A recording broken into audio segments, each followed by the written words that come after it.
আমরা বেশ কিছুদিন ভারত পন্থা শুনেছি, এখন শুনি পাকিস্তান পন্থার কথা এবং বাংলাদেশ পন্থার কথাও বলা হচ্ছে। হেফাজতে ইসলামের যুগ্ম মহাসচিব মাওলানা আজিজুল হক বলেছেন বাংলাদেশে পাকিস্তান পন্থা বলে কিছু নেই, তিনি এমন মন্তব্য করেছেন। কিন্তু আমরা তো হরহামেশা এই শব্দগুলো শুনতে পাচ্ছি, এই শব্দগুলো আসলে কি? যাদেরকে 500 টাকার জায়গায় 1000 টাকা দিলে ওয়াজের বা মোনাজাতের ভাষা পরিবর্তন হয়ে যায়, এদের কথার কোনো উত্তর আমি দিতে চাই না। এদেরকে আমার এত বেশি করুণা হয়।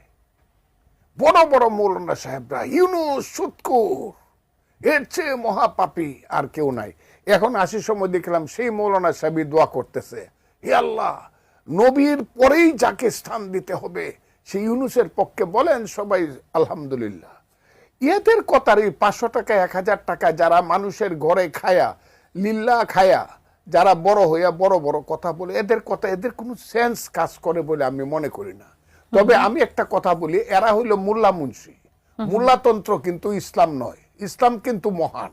মোল্লাতন্ত্র চিরদিন ইসলামকে ছোট করেছে।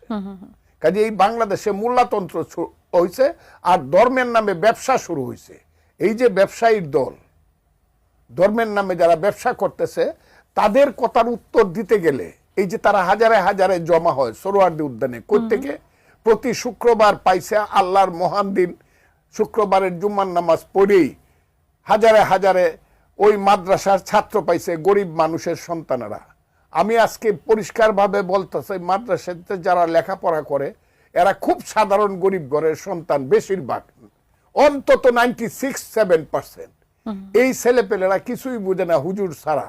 এরা থাকে মাদ্রাসায়, খায় লিল্লার টাকা, এরা মানুষের অনুদানে খায়। নিজের জীবন সম্পর্কে এদের যে ধারণা হয় সেই ধারণা হলো হুজুর যা বলে তাই শুনতে হবে।